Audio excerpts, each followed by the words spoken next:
Hey guys, my name is Ujjwal Jha, student of final year Computer Science and Engineering at GH Raisoni Institute of Business Management, Jalgaon.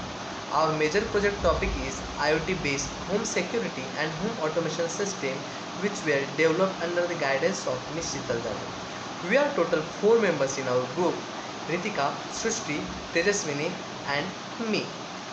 I am going to explain the introduction, problem definition and the components which we are going to use in our project. Let's take a look on that. What is problem definition? As I stated, the name of our project, IoT based home security and home automation system, describes all problem definition for this project. Like if we tell it in theoretical manner, the IoT plays vital role in our life to secure our life, and in this pandemic situation most of the people are living outside of their home due to their job and work. To overcome this problem, we are going to develop a smart home security system with automation system with the help of Arduino, and smart home security system with the help of ESP3226. Okay, next is introduction. As we know, security plays a vital role in our lives. Like security became a most important part in our life in today's day. Like as we can see outside today is the environment of pandemic and environment of the COVID-19. Hence, to overcome this situation, we are going to develop an advanced home security and home automation system. As we developing advanced home security system for an individual will also need a smart home automated home for their day-to-day task, for their day-to-day normal tasks like switch on the fan, switch off the fan, switch on the light, switch off the light. We are going to develop this in automated manner. To implement this, we are going to develop a system with the Arduino and Blink app. Next is which components we are going to use in our project. First one is hardware components which we are going to use in our home security module.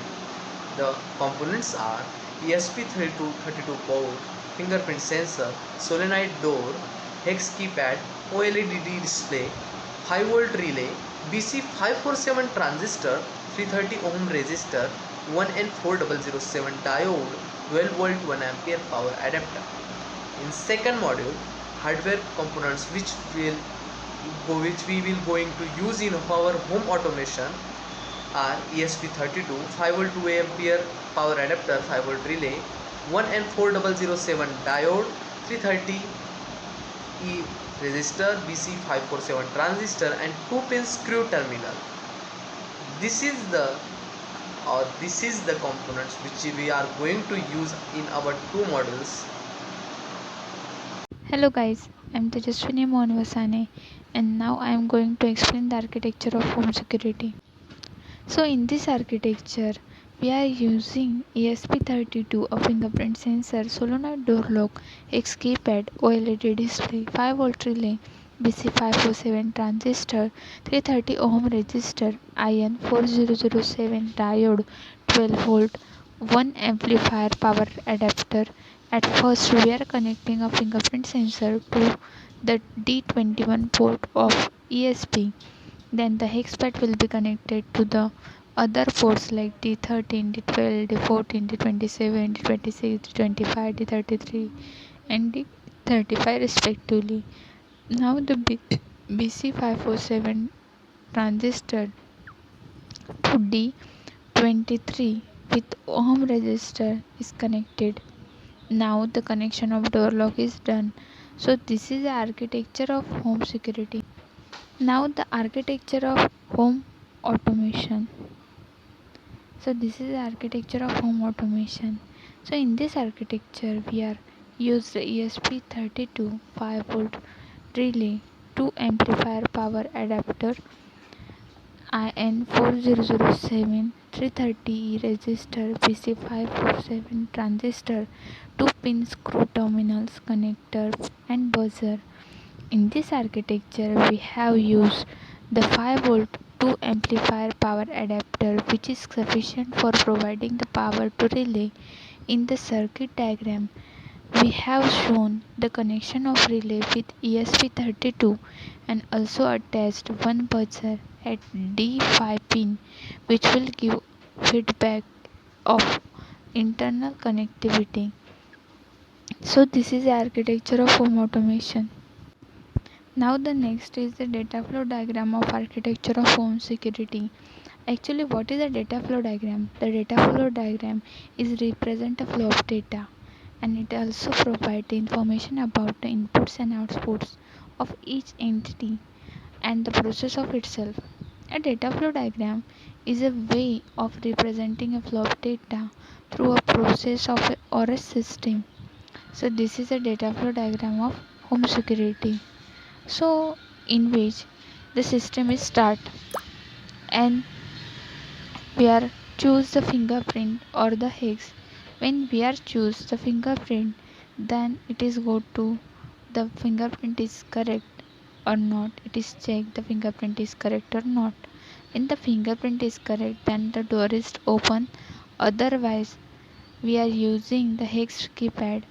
Then it is go the hex keypad is fast or not. When it is fast, then it is again open. Otherwise, siren bell is on and it is go to the exist. Now the next is the data flow diagram of architecture of home automation. So in this architecture, the project power is on, then we will must to check the internet connectivity is on or off. When the internet connectivity is on, then the program is run successfully and each and every function is run also successfully. When the function is run successfully, then it is go to the manual control change. When manual control is changed, then it is go to the update bunky. Otherwise, it is also check the bunky control change. When the bunky control is not changed, then it is again go to the manual control change, and then manual control is changed, then it is go to the bunky update and switches appliances. When the internet connectivity is not sufficient or not is good, then that time it is go to the run, it is not run successfully the every function. That time it is again go to the manual control change, and a manual control change it is directly transferred to the switch appliances. So this is a data flow diagram which is shown how the data is flow and how the input and output of each entity it it processed to itself. So this is a data flow diagram of home automation. Hi everyone, my name is Ritika Kishore Chaudhary and I am going to explain you about the modules of project with more things related to execution. A module is a collection of source files and build settings that allow you to divide your project into discrete units of functionality. Your project can have one or more modules and one module may use another module as a dependency. Each module can be independently built, tested and debugged as well. Our project comprises of three modules. First is our security module. In this module, security is performed in two modes, fingerprint mode and maze lock mode. Then comes our second module, home automation module. Here, the devices will be connected to a blink app and through which automatically the devices will turn on and off. Last but not the least, our third module is a thief module wherein if a thief comes and tries to intrude into our house, we will get an alert message with the help of GSM. Thereby, alarm will also ring. This is all about modules in our project. Now let's see the execution. I am going to start with the execution of fingerprint lock, how it works, its execution with the code working as well. This is the code for fingerprint module. These are the enroll.h and fingerprint.h named libraries we have included. Now comes with the macros logo height and logo width. We have defined these macros with 64 height and 128 width, which will be displayed on the OLED display. Now comes with our progmem keyword. Progmem keyword is a variable modifier. It should be used only with the data types defined in pgmspace.h library. It tells the compiler put this information into flash memory instead of into SRAM where it would normally go. Progmem could be used on a single variable. It is really only worth the first if you have a larger block of data that needs to be stored, which is usually easiest in an array. Using progmem is also a two-step procedure. After getting the data into flash memory, it requires special methods or functions also defined in the pgmspace.h library to read the data from program memory back into SRAM so we can do something useful with it. Now let's learn about the static keyword. A static int variable remains in memory while the program is running. A normal or auto variable is destroyed when a function call where the variable was declared is over. For example, we can use static int to count the number of times a function is called, but an auto variable can't be used for this purpose. Thus, we have used the static variable in here for enrollment of fingerprints. Now, in the second code, we come across for and if conditions where we got to know about if fingerprint matches the lock opens, else not. Here the SS1D306 switch cap VCC is a library used for sketching an OLED display. Now let's move to the next slide.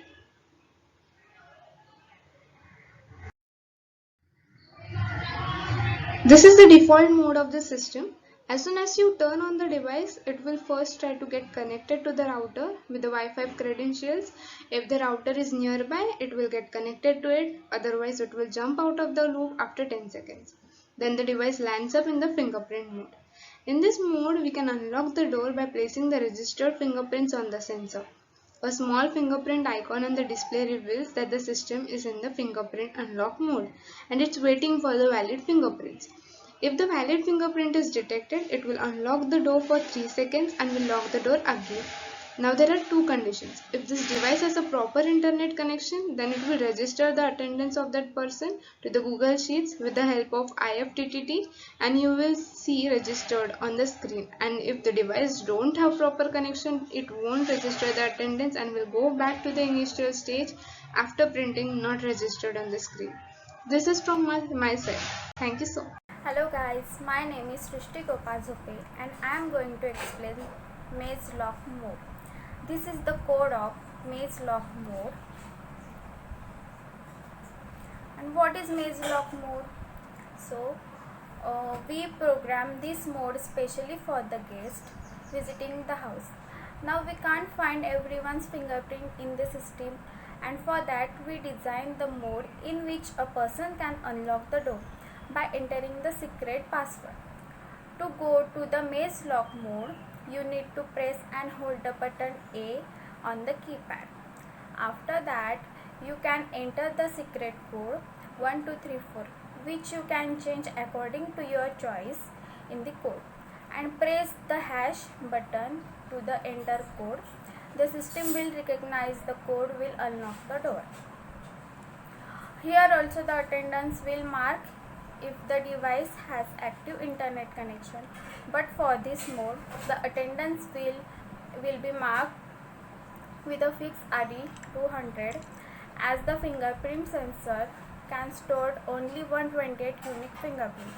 It can mark the attendance for ID 1 to ID 127. Hence, we use a different and unique ID for the maze lock mode. With this, we can easily recognize that whether the attendance is marked with fingerprints or with the maze lock. Next is enrollment mode. In this, initially fingerprint sensors don't have any fingerprint data in it. So we have to register the fingerprint for the first time until the system will recognizing it. And to go the enrollment mode, you just need to press and hold C button on the keypad. Pressing the C button don't directly take give the enrollment mode. In fact, you need to give the enter password before that.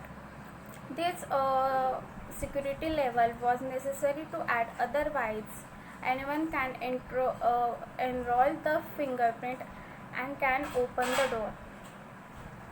So after entering the correct password here, the system will take you to enrollment mode. Here you need to enter ID on which you want to register fingerprint. You can enter the number ranging from 1 to 127, as the sensor can store up 128 fingerprints in it. So in our case, entered ID number as 55. After that, you need to follow the steps shown in the screen, and with this you can easily enroll the fingerprint in the system. We also have added a feature of back button, in which you can come to fingerprint mode from any other mode by just pressing the button B on the keypad. Thank you.